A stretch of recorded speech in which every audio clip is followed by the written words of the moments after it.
నమస్కారం ABK news కి స్వాగతం. హెడ్లైన్స్ చూద్దాం.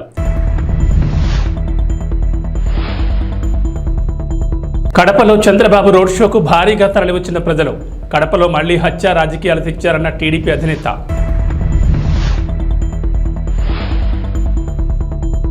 వైసీపీని అధపాతాళానికి తొక్కేయాలి పవన్ కళ్యాణ్.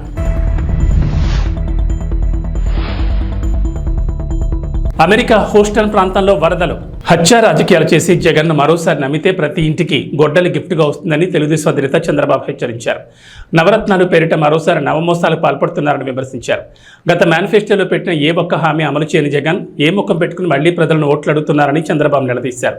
వైఎస్ఆర్ జిల్లా కడపలో పర్యటించిన చంద్రబాబు ప్రజాగళం బహిరంగ సభలో పాల్గొన్నారు.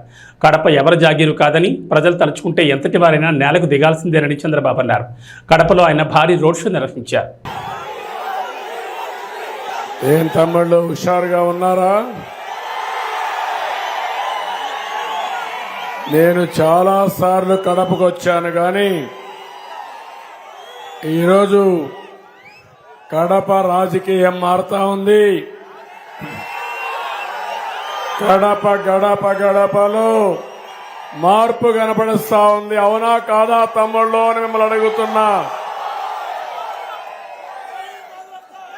కడప అసెంబ్లీ అభ్యర్థిగా మాధవిరెడ్డి, పార్లమెంట్ అభ్యర్థిగా భూపేష్ రెడ్డి గెలిపించమని కోరడానికి వచ్చారు. ఇటీవల మీరందరూ పేరు పెట్టారు, కడప రెడ్డమ్మని గెలిపించమని కోరుతున్నాం మిమ్మల్ని అందరినీ. ఏదైతే ఈ కడపలో రౌడీజం ఉందో ఆ రౌడీజాన్ని అణిచివేయడానికి మాధవిరెడ్డి గారు అలయాస్ రెడ్డమ్మ గారే సూటబుల్ అని చెప్పి మీకు తెలియజేస్తున్నా. తమిళలో ఈరోజు నేను కడప రాయలసీమ నడి బొడ్డు అవునా కాదా అని అడుగుతున్నా మిమ్మల్ని. ఏం తమిళలో అవునా కాదా అని మిమ్మల్ని అడుగుతున్నా.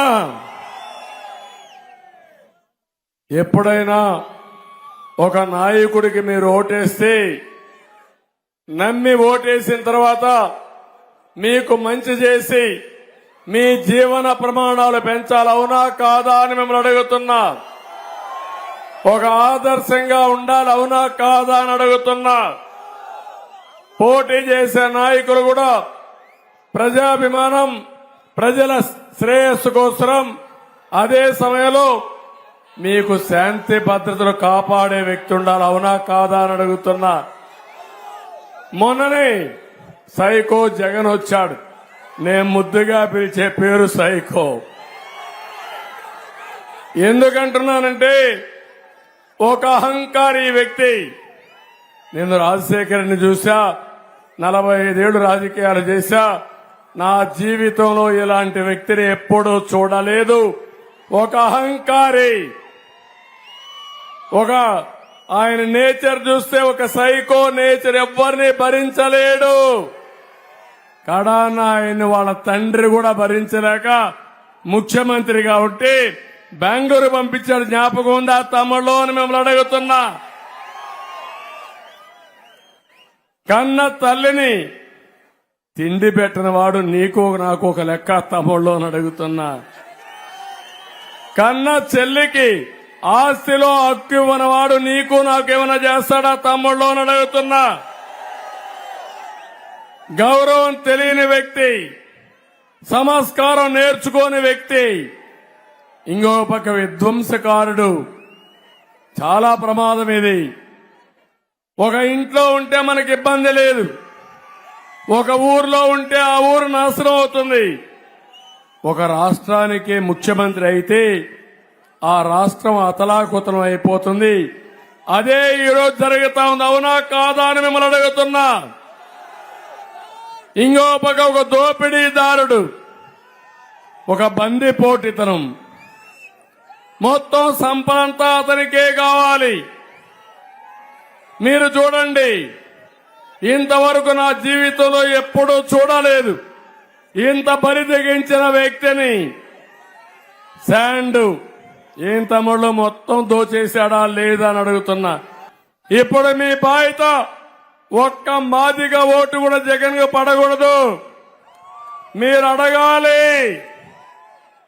తెలుగుదేశం ఎన్డీఏ వర్గీకరణ చేస్తా అన్నారు. నీ సమాధానం ఏంటని అడగండి. సమాధానం చెప్పకపోతే పరిష్కార మార్గం చిత్తుగా ఓడించి వర్గీకరణ కోసం మీ ఓటు వేయాల్సిందిగా, ఎన్డీఏకి వేయాల్సిందిగా కోరుకుంటూ మరొక్కసారి అందరికీ నమస్కారాలు. చాలా బాగా జరిగింది.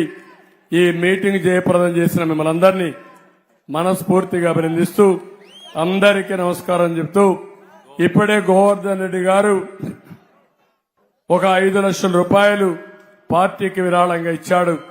చాలా సంతోషం. వారిని మనస్ఫూర్తిగా అభినందిస్తున్నా. మీరు కూడా ఓటు, దానికి కావాల్సిన ఆర్థిక సహాయం కూడా చేయాలి. ఇప్పుడు మా భూపేష్ రెడ్డి ఉన్నాడు, ఆయన దగ్గర ఏం డబ్బులు లేవు.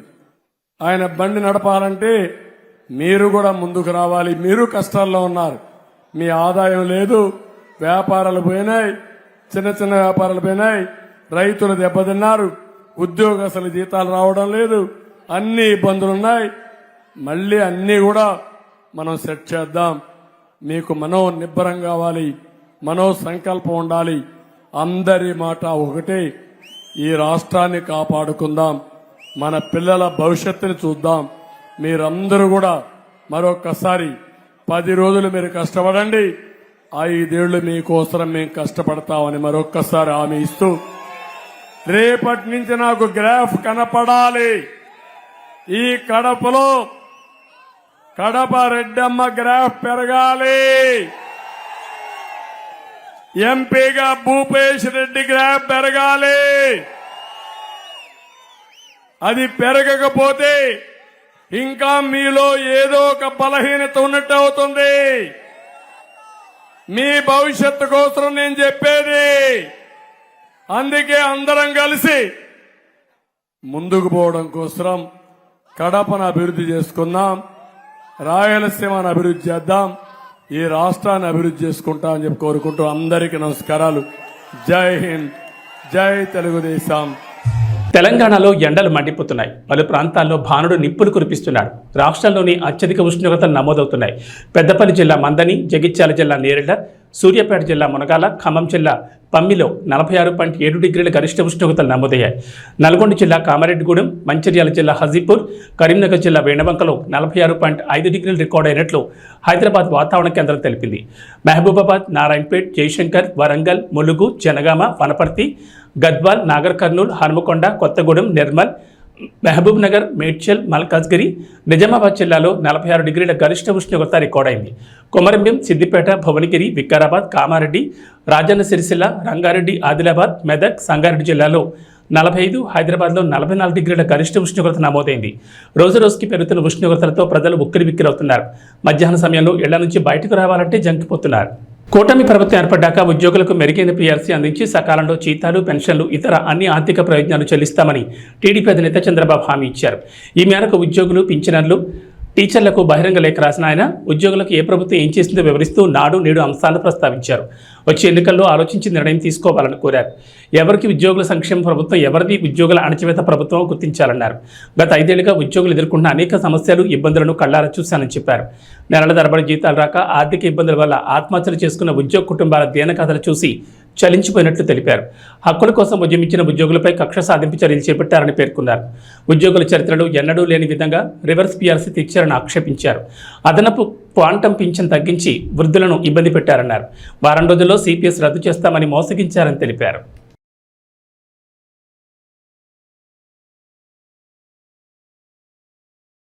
ఆంధ్రప్రదేశ్ను అంధకారంలోకి నెట్టేసిన వైసీపీని అధపాతాళం తొక్కేయాలని జనసేన అధినేత పవన్ కళ్యాణ్ పిలుపునిచ్చారు. లేకుంటే మన భవితకు మరింత నష్టం కలుగుతుందని ప్రజలను హెచ్చరించారు. తెలుగుదేశం, జనసేన, బీజేపీ కూటమి విడుదల చేసిన మేనిఫెస్టోతో అందరికీ మేలు జరుగుతుందన్న పవన్ అమలు బాధ్యతను తాను తీసుకుంటానని విశాఖలో నిర్వహించిన వారాహి విజయ సభలో హామీ ఇచ్చారు. జగన్కు భూమిని తొలిచి డబ్బు తీయడమే తెలుసని, భూమిలో విత్తనం నాటి పంట పండించి ప్రజల ఆకలి తీర్చడం తెలియదని పవన్ విమర్శించారు.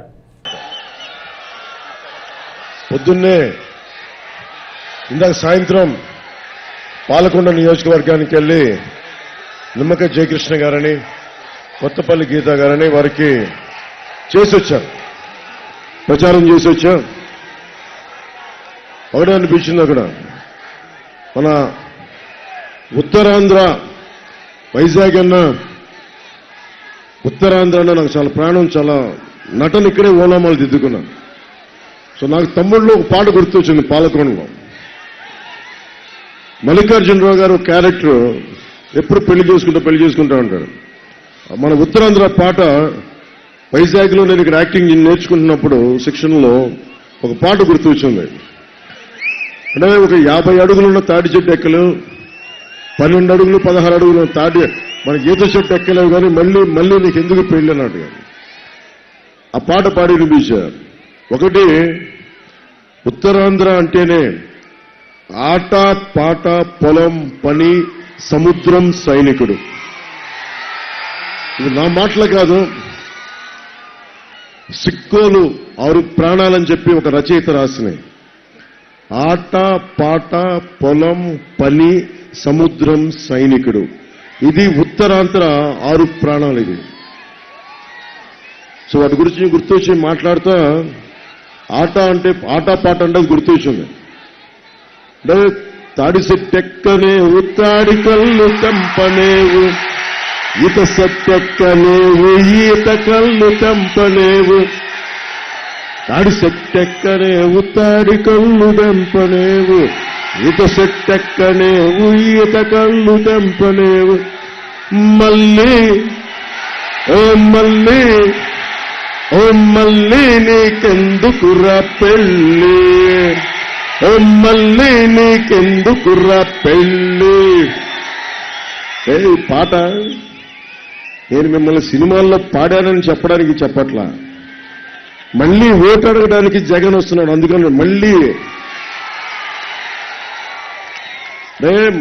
ఆయనేమో నువ్వు తాడి చెట్టు ఎక్కలేవు, ఈత చెట్టు ఎక్కలేవు అన్నావు, నువ్వు సిపిఎస్ రద్దు చేయలా, ఫీజు రీఎంబర్స్మెంట్లు చేయాలా, డిఎస్సి నోటిఫికేషన్ ఇవ్వాలా, మహిళలకి ప్రాణరక్షణ కల్పించాలా, అడ్డగోలుగా సముద్రం మొత్తం మత్స్యకారులకి నిలబడలా, ఇక్కడ కూర్చోబెట్టి అడ్డగోలుగా వేలాది ఎకరాలు దోచేశాం, భూముల్ని రక్షించలా. మనం మళ్ళీలాగా మళ్ళీ మన జగ్గుబాయికి ఎందుకే నీకు ఎన్నికలు, ఎందుకే ఓటులు. సో మన మళ్ళీకి చెప్పండి, వైసీపీ మళ్ళీకి నీకెందుకే పెళ్లి, మళ్ళీ వాళ్ళు చాలేరు. ఉత్సాహం ఉంది కదా. నేను మీ భవిష్యత్తు కోసం మాట్లాడుతున్నా. నాయకత్వం అంటే ఒక తరం కోసం ఆలోచన ఇవ్వడం. నేను ఎప్పుడు కూడా సినిమాలో ఉన్నప్పుడు ఒక్క ఫ్యాన్ క్లబ్ నేను పెట్టలా, ఒక్క సినిమా ఫంక్షన్ నేను కూర్చోబెట్టి నా సినిమా చూడమని నేను చెప్పలా. నేను చదువుకుంది నాని పాల్కి వాళ్ళని చదువుకున్నాను, నేను చదువుకుంది ఒక లోక్నాయక్ జయప్రకాష్ నారాయణ చదువుకున్నాను, అంబేద్కర్ గారు వాళ్ళకి రచనలు చదివాను, వ్యాసాలు చదివా, history, social sciences, political history, biographies, సాధారణ మనిషి కష్టాలు ఎలా ఉంటాయో చదివా, ఒక నోమ్ చోమ్స్కీ చదివా. ఇంత అవగాహన చేసుకుని రోడ్ల మీద తిరిగితే అన్నిటికంటే కూడా గొప్ప పాఠం, ఉద్యానంలో అందరికీ నీడనిచ్చే చెట్ల మధ్యలో ఉండి వాళ్ళకి సంపద నీళ్లు కల్తీ అయిపోయి కిడ్నీ వ్యాధులు వస్తుంటే వాళ్ళ కష్టాన్ని చూసి చలించిపోయాడు. అందరం పక్కనే ఉన్నాం, వెళ్ళి మాట్లాడితే ఆ రోజున అదృష్టవశాత్తు చంద్రబాబు గారు కూడా కొంచెం ఆలోచించి బలమైన నిలబడే వ్యక్తి కాబట్టి పబ్లిక్ పాలసీకి ఆయన స్పందించారు. ఈ రోజుకి మనం తాగునీటికి ఇబ్బందులు పడతా ఉన్నాం, నీరు కల్తీ అయిపోయింది, సాగునీటికి సమస్యలు ఉన్నాయి. సముద్రం అనేది సంపద. విశాఖలో సముద్రం కానీ ఉత్తరాంధ్ర సముద్రం కానీ ఇది సంపద. ఈ సంపద ఒకప్పుడు బ్రిటిష్ వాళ్ళు మొత్తం వాళ్ళ నేవల్ ఫోర్స్ తోటి ప్రపంచాన్ని ఆక్యుపై చేశారు. సముద్రం అంటే సంపద. కానీ అలాంటి సముద్రం చెత్త కుప్పలా చేసేశారు అందరూ.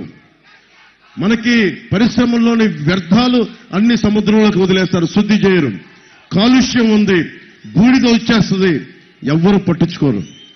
ఏదైనా మాట్లాడితే ఎవరికి సమయం లేదు. ఒక ప్రమాదం జరిగినప్పుడు, ఒక ఎల్జీ పాలిమర్ జరిగినప్పుడు బయటకు వస్తాం, విషవాయువులు వచ్చినప్పుడు బయటకు వస్తాం. నాకు కూడా చిరాకు ఉంది నా మీద. నేను ఒక రోడ్ల మీదకి వచ్చి మాట్లాడగలను, చేయగలను. కానీ నిజంగా నేను అసెంబ్లీలో ఫస్ట్ టైం ఎప్పుడు రిగ్రెట్ అయ్యానంటే, నన్ను గాజువాకలో గెలిపించున్నా, భీమవరంలో గెలిపించున్నా, అరే మన పాలిమర్స్ విషయంలో, ఎల్జీ పాలిమర్స్ విషయంలో గొంతు వినిపించేవాడిని. ఫీజు రీఎంబర్స్మెంట్లు రాలేదే, అరే యువత తాలూకు వేదనను వినిపించేవాడిని. అరే మత్స్యకారులకి సరైన భృతి ఇవ్వలేదు, అది వినిపించేవాడిని. వాళ్ళకి వలలు, బోట్లు కూర్చొని ఏమి ఇవ్వాలి, అది వినిపించేవాడిని. రైతులకి మద్దతు ధర లేదు, అది వినిపించేవాడిని. 30,000 మంది పైచిలుకు ఆడబిడ్డలు అదృశ్యమైపోతే వచ్చి ఒక్కొక్కడిని, ఒక్క ఎమ్మెల్యేగా ఉన్న 151 మందిని చొక్కా పట్టుకొని నిలదీసేవాడిని అసెంబ్లీలో. అలా అనిపించింది. నేను ఈ రోజున కోరుకుంటుంది ప్రచారం. నేను ఈరోజు జస్ట్ కూటమికో లేదంటే జగన్ ఓడించడానికో రాలా. మన భవిష్యత్తుకి బంగారు బాట వేయటానికి వచ్చాను నేను. ఈ రోజు నేను దాదాపు 6 మంది అభ్యర్థులు ఉన్నారు. భరత్ గారితో సహా, వంశీకృష్ణ యాదవ్ గారితో సహా అందరూ అభ్యర్థులు నిలబడున్నారు ఇక్కడ 6 మంది.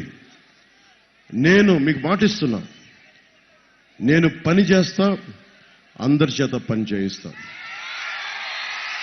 ఇక్కడ ఉన్న వాళ్ళు ఎవరూ కూడా కూర్చొని సంపదని సంపాదించడానికి రాలా.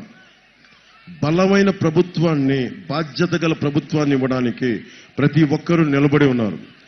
గతంలో మీకు ఇట్లా ఉండొచ్చు, అలా ఉండొచ్చు అనుకోవచ్చేమో, కానీ ఈసారి లీడ్ చేస్తుంది ప్రధానమంత్రి గారు. బాగా 4 దశాబ్దాల అనుభవం, 14 సంవత్సరాల అనుభవం ఉన్న చంద్రబాబు గారు. దశాబ్ద కాలంగా మీకోసం పోరాటం చేస్తున్న పవన్ కళ్యాణ్. ఇప్పుడు మనం అనుకోవచ్చు, మా ఇంట్లో మా అమ్మతో మాట్లాడేవాడిని, నీకెందుకు నా రాజకీయాలు, అందరూ తిడుతున్నప్పుడల్లా మా అమ్మ అంటది, ఎవడ పాప నాడు పోతాడులే అంటది మా అమ్మ. నేనంటనా, ఎవడి పాప నాడు పోతే కూర్చోబెట్టి ఒక లోక్నాయక్ జయప్రకాష్ నారాయణ రావాల్సిన అవసరం లేదు, ఎమర్జెన్సీ కోసం నిలబడాల్సిన అవసరం లేదు, ఒక వీరనారి గున్నమ్మ రావాల్సిన అవసరం లేదు, ఎవరు రావాల్సిన అవసరం లేదు, కృష్ణుడు కురుక్షేత్రం చేయాల్సిన అవసరం లేదు. మన భవిష్యత్తు మనమే నిర్మాణం చేసుకోవాలి, మన బాధ్యత మనమే తీసుకోవాలి. అంతేగాని ఎవడ వచ్చి మన బతుకుల్ని, మన తలరాతుల్ని రాయుడు. మన తలరాతులు మనమే రాసుకోవాలి. దైవం మనుష్య రూపేణ, రాముడైనా సరే, దేవుడైనా సరే మనుష్య రూపంలో పుట్టే మన సమస్యల్ని మనమే పరిష్కరించుకోవాలి. ఎవ్వరూ పరిష్కరించరు. వైఎస్ జగన్ లాంటి ఒక దోపిడీదారు ప్రభుత్వం ఉంటే పాపం వైవి సుబ్బారెడ్డి గారు వాళ్ళ కర్మ వాళ్ళు పోతారు. ఈ ఎంపీ మూర్తి తన కర్మ తను పోతాడు. ఎవ్వరు పోరు.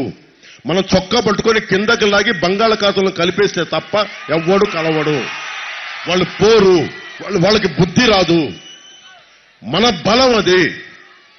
ప్రతిసారి మిమ్మల్ని చూసినప్పుడు నాకు ఒకటే అనిపిస్తుంది, అరే మీరు సముద్రం శక్తులంత యువత, మీరు ఆది పరాశక్తులు, ఆడ వీర మహిళలు బోల్డంత శక్తి ఉంది.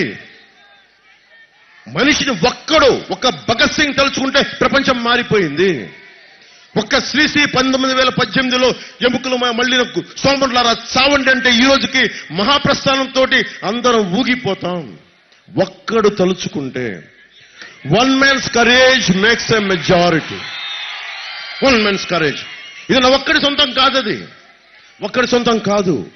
మీలో ప్రతి ఒక్కరిలో ధైర్యం ఉంది. ఇక్కడున్న ఆడబిడ్డల్లో కావచ్చు, ఇక్కడున్న పైన పెద్దల్లో కావచ్చు, మేడల్లో మిద్దెల పైన పెద్దల వల్ల కావచ్చు, ఆ దూరాన అల్లంత దూరాన కూర్చొని జెండాలు పట్టుకున్న ఒక్కొక్క యువకులు కావచ్చు, యువత కావచ్చు. ధైర్యం అనేది మీ గుండెల్లో ఉంటుంది. నేను అందుకనే ఎందుకు పెట్టానంటే, చంద్రబాబు గారు జైల్లో ఉన్నప్పుడు అందరూ చెప్పారు, సార్ వాళ్ళు జైల్లో ఉన్నారు, తెలుగుదేశంని మనం నొక్కేసి మనం ఎదిగిపోదామంటే నేను ఒకటే చెప్పా, ఓకే సరే నేను మీరు అనుకున్నట్టుగానే చేద్దాం. ఒకవేళ ఓడిపోతే, ఒకవేళ జగన్ మళ్ళీ వస్తే, మళ్ళీ ఒక్కొక్క మారు జగన్ ఎఫోర్డ్ చేయగలరా అని అడిగా. ఎవరి దగ్గర సమాధానం లేదు. ఇంకొక మారు జగన్ మీరు కావాలని కోరుకుంటున్నారా మీరు? నేను అదే చెప్పా. నేను 5 కోట్ల మంది ప్రజల కోసం ఆలోచించేవాడిని. ఒక జనసేన పార్టీ కోసం నేను కాదు. ఒక పార్టీ తాలూకు ముఖ్యోద్దేశం 5 కోట్ల మంది ప్రజలని గుండెల్లోకి తెచ్చుకొని పరిరక్షించుకోవటం. అరే ఇది నా జనం, ఇది సొంతం చేసుకో. సొంతం చేసుకోకపోతే ఎవరు నేను సొంతం చేసుకుంటారు? మిగతా వాళ్ళు అలా ఆలోచిస్తారో లేదో నాకు తెలియదు. నేనైతే మీ భవిష్యత్తును దృష్టిలో పెట్టుకొని నన్ను నేను తగ్గించుకొని నేను మిమ్మల్ని పెంచా. ఎక్కడ నెగ్గాలో కాదు, ఎక్కడ తగ్గాలో. అందరం చంద్రబాబు గారికి అర్థమైంది, బీజేపీ నాయకత్వానికి అర్థమైంది. నేను ఒకటే చెప్పాను ప్రధానమంత్రి గారి దగ్గరికి, అందరి నాయకులందరి దగ్గరికి 2 చేతులు జోడించి అడిగా. నలిగిపోతుంది రాష్ట్రం. మేము చెన్నైలో ఉన్నప్పుడేమో కూర్చోబెట్టి మీరు మద్రాసు వాళ్ళు కాదు వెళ్ళిపోండి అని చెప్పి తరిమేశారు. అలాదని చెప్పి మన తెలుగు వాళ్ళు రాష్ట్రం అనుకుంటే కూర్చోబెట్టి నువ్వు తెలంగాణ వాడి కాదు ఆంధ్రోడు అని పంపించేశారు. ఇక్కడికి వస్తే మళ్ళీ కూర్చొని నువ్వు లోకల్ నాన్ లోకల్ కాదన్నది ఎక్కడికి పారిపోతావు? ఈ నేలని వదిలి, ఈ బంగాళాఖాతం కూర్చొని ఈ భూమిని వదిలి వెళ్ళిపోద్దా? సముద్ర తీరాన్ని ప్రాంతం వదిలి వెళ్ళిపోద్దా? నాగావళి వంశధార ఈ నదిని ఈ నేలను దాటి వెళ్ళిపోతాయా? నాకు ఒకటే చెప్పాను, మనం చెయ్యాల్సింది ఏంటి? ఒక చెట్టు నీడనిస్తుంది, పండ్లు ఇస్తుంది. ఒక నది దాహాన్ని తీర్చి పాడి పంటలకి మనకి అన్నం ఆకలి తీర్చే పంటనిస్తుంది మనకి. నిజంగా ప్రజాక్షేమం ఆలోచించేవాడు ఎవడైనా సరే, అరే ఏమైపోతారు మనం అందరం కలెక్టివ్గా ఉండకపోతే? ఒక కులానికి కాదు, ఒక మతానికి కాదు, ఒక ప్రాంతానికి కాదు, అందరం కలిసికట్టుగా ఉండకపోతే అందరం నాశనం అయిపోతాం. ఎన్నికల నేపథ్యంలో ఢిల్లీ ముఖ్యమంత్రి అరవింద్ కేజ్రీవాల్ దాఖలు చేసిన మధ్యంతర బెయిల్ పిటిషన్పై వాదనలు వింటామని సుప్రీంకోర్టు పేర్కొంది. ఈ అంశాన్ని మే 7న విచారిస్తామని ఎన్ఫోర్స్మెంట్ డైరెక్టరేట్ ఈడీ తెలిపింది. విచారణకు సిద్ధమై రావాలని ఈడీ తరపు న్యాయవాదికి సూచించింది. ఈడీ అరెస్టుకు వ్యతిరేకంగా కేజ్రీవాల్ దాఖలు చేసిన పిటిషన్ విచారణకు సమయం పడుతుందన్న ధర్మాసనం ఆ కారణంగానే మధ్యంతర బెయిల్ పిటిషన్ను పరిశీలిస్తున్నట్లు వెల్లడించింది. కేవలం పిటిషన్ మాత్రమే విచారిస్తామని, మధ్యంతర బెయిల్ ఇవ్వచ్చు ఇవ్వకపోవచ్చు అని స్పష్టం చేసింది. మనీ లాండరింగ్ కేసులో మార్చి 21న అరెస్ట్ కేజ్రీవాల్ బెయిల్ కోసం సుప్రీంకోర్టును ఆశ్రయించారు. లోక్సభ ఎన్నికల నేపథ్యంలో మధ్యంతర బెయిల్ మంజూరు చేయాలని విజ్ఞప్తి చేశారు. దీనిపై స్పందన తెలియజేయాలని ఏప్రిల్ 15న ఈడీకి ధర్మాసనం నోటీసులు జారీ చేసింది. అమెరికా హూస్టన్ ప్రాంతాన్ని వరదలు ముంచెత్తాయి. కుండపోత వర్షాలతో శాన్ జెసింటో నది ఉధృతంగా ప్రవహించడం వల్ల పరిసర ప్రాంతాలన్నీ నీట మునిగినట్లు అధికారులు తెలిపారు. వరద ప్రభావ ప్రాంతాల్లోని ప్రజలను అధికారులు సురక్షిత ప్రాంతాలకు తరలించారు. ఉత్తర హారిస్ కౌంటీ నదీ పరిసరాల్లో ఉన్న వారిని అధికారులు ముందు జాగ్రత్తగా ఖాళీ చేస్తున్నారు. రహదారులు నీటితో నిండడంతో ట్రాఫిక్ తీవ్ర అంతరాయం ఏర్పడిందని, పలు వాహనాలు వరదలో చిక్కుకున్నాయని స్థానికులు తెలిపారు. అత్యవసర పరిస్థితులు ఉంటే తప్ప ఇళ్లలో నుంచి బయటకు రావద్దంటూ హెచ్చరికలు జారీ చేశారు. ఫలితంగా అనేక ప్రాంతాలు జలమయమయ్యాయి. రోడ్లపై వరద నీరు నిలిచిపోయింది. మోకాళ్ళ లోతు పైగా వర్షపు నీరు నిలిచిపోయింది. సబ్వేలన్నీ వరద నీటితో నిండిపోయాయి. చెరువులను తలపించాయి. ఇజ్రాయెల్ హమాస్ యుద్ధానికి వ్యతిరేకంగా కళాశాల క్యాంపస్లో జరిగిన నిరసనలకు సంబంధించి ఇప్పటివరకు కనీసం 2000 మందిని అరెస్ట్ చేశారు. అసోసియేటెడ్ ప్రెస్ ప్రకారం ఏప్రిల్ 17న కొలంబియా యూనివర్సిటీలో టెంట్ క్యాంప్మెంట్ ప్రారంభమైనప్పటి నుంచి 35 క్యాంపస్లలో అరెస్టులు జరిగాయి. ఇంతలో కొలంబియా యూనివర్సిటీ భవనం నుండి నిరసనకారులను తొలగించే పనిలో పాల్గొన్న ఒక పోలీస్ అధికారి హాల్ లోపల తన తుపాకీతో కాల్పులు జరిపాడు. అయితే ఎవరికీ గాయాలు కాలేదు. ప్రదర్శనకారులు ఏప్రిల్ 30న హామిల్టన్ హాల్ను స్వాధీనం చేసుకున్నారు. అక్కడ ఉన్న టెంట్ క్యాంప్మెంట్ నుండి క్యాంపస్లో తమ ఉనికిని పెంచుకున్నారు. ప్రదర్శనకారులను బలవంతంగా తొలగించేందుకు నిర్వాహకులు పోలీసులను ఆశ్రయించడంతో కళాశాల క్యాంపస్లలో కొన్ని రోజులుగా ఉద్రిక్తత నెలకొంది. ఇది విస్తృతంగా అందరి దృష్టిని ఆకర్షించి ఘర్షణలకు దారితీసింది. సికింద్రాబాద్ లోక్సభ నియోజకవర్గంలో మరోసారి బీజేపీ జెండా ఎగరేయాలని బీజేపీ ఎంపీ అభ్యర్థి కిషన్ రెడ్డి పిలుపునిచ్చారు. ఈ సందర్భంగా మాట్లాడుతూ ఈ నెల 5న ఉదయం 8 గంటల నుంచి రాత్రి 8 గంటల వరకు బీజేపీ బూత్ అధ్యక్షులు, బూత్ కోఆర్డినేటర్లు ప్రతి ఇంటికి వెళ్లి ఓట్లు అభ్యర్థించాలని సూచించారు. మోడీ ప్రభుత్వం తీసుకొచ్చిన సంక్షేమ పథకాలను వివరించాలన్నారు. 10న ప్రధాని మోడీ హైదరాబాద్ రానున్నారని, ఆ పర్యటనను సక్సెస్ చేయాలని పిలుపునిచ్చారు. ఎన్నికల ప్రచారంలో భాగంగా కిషన్ రెడ్డి శుక్రవారం రాత్రి సికింద్రాబాద్లో రోడ్ షో నిర్వహించారు. మాజీ గవర్నర్ తమిళిసై, సినీ నటుడు సాయి కుమార్ పాల్గొన్నారు. ఈ సందర్భంగా తమిళిసై మాట్లాడుతూ కిషన్ రెడ్డిని మరోసారి గెలిపించి పార్లమెంటుకు పంపాలన్నారు. దేశం భద్రంగా ఉండాలంటే మరోసారి మోడీని ప్రధాని చేయాలని కోరారు. కాంగ్రెస్ ఓటేస్తే ఎవరు ప్రధాని అవుతారో తెలియదని ఎద్దేవా చేశారు. నేను సికింద్రాబాద్ బిడ్డాను, నేను ఎప్పుడైనా మీ దగ్గరే ఉంటాను. ఇప్పుడు మనకు అతిథిగా వచ్చినటువంటి మన తమిళిసై సౌందరరాజన్ గారు మాట్లాడు.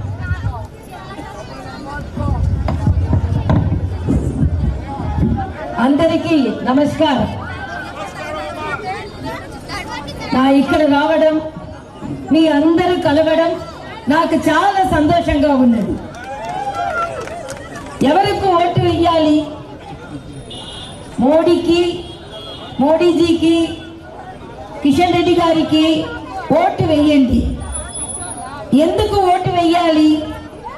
శుభ్ర పరిపాలన కోసం మోడీకి వేయండి. దేశాన్ని సురక్షితంగా ఉంచాలంటే మోడీజీకి, కిషన్ రెడ్డి గారికి ఓటు వేయండి. దేశానికి బలమైన ప్రధాని కావాలి అంటే మోడీజీకి, కిషన్ రెడ్డిజీకి వేయండి. నేను ఒక్క ప్రశ్న అడుగుతున్నాను. కాంగ్రెస్ కు ఓటు వేసిన ప్రధాని ఎవరు? బీఆర్ఎస్ కు ఓటు వేసిన ప్రధాని ఎవరు? తెలియదు. బీజేపీకి ఓటు వేసిన ప్రధాని ఎవరు? బలమైన నాయకుడు మోడీజీ. బలమైన నాయకుడు మోడీజీ. సో యారికి వేసిన ఓటు? మోడీజీకి వేసిన ఓటు. ఇప్పుడు మీరు ఎవరికి ఓటు వేయాలనుకుంటున్నాను చెప్పండి. ఇప్పుడు మీరు ఎవరికి ఓటు వేయాలనుకున్నాను? మోడీజీకి, బీజేపీకి, కిషన్ రెడ్డి గారికి, తామర గుర్తుకు ఓటు వేయండి. ధన్యవాదాలు. చివరి దశ డీబీటీ చెల్లింపుల ప్రయత్నంలో ఏపీ ప్రభుత్వం తీవ్ర కసరత్తు చేస్తోంది. బటన్ నొక్కితే అకౌంట్లోకి నగదు బదిలీ అయ్యే ప్రక్రియనే డీబీటీ అంటారు. ఇప్పటికే వివిధ పథకాలకు సంబంధించి నగదు బదిలీ ప్రక్రియ పెండింగ్లో ఉంది. చదువుకునే విద్యార్థులకు సంబంధించి జగనన్న విద్యా దీవెన, లానేస్తం నిధులు విడుదల కావాల్సింది. దీనికోసం చాలామంది ఎదురు చూస్తున్నారు. చివరి దశ చెల్లింపుల కోసం ఇప్పటికే ఈసీని అనుమతి కోరింది ప్రభుత్వం. అయితే ఎలక్షన్ కమిషన్ నుంచి ఇప్పటి వరకు ఎలాంటి అనుమతి రాలేదు. పులివెందుల్లో సీఎం జగన్ సతీమణి వైఎస్ భారతి ప్రతిరోజు విస్తృత ప్రచారం చేస్తున్నారు. ప్రత్యేకించి మహిళలను ఆకట్టుకునే పనిలో ఉన్నారని ఇంటింటికి తిరుగుతూ ప్రజల బాధలు తెలుసుకుంటున్నారు. పెన్షనర్ల అవస్థలు మళ్లీ జగన్ వస్తేనే తగ్గుతాయంటున్నారు.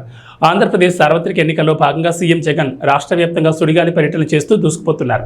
ప్రతిరోజు 3 నియోజకవర్గాల్లో ఎన్నికల ప్రచారంలో పాల్గొంటున్నారు. తన పాలనపై ప్రజలకు వివరిస్తూ ముందుకు సాగుతున్నారు. నమస్కారం.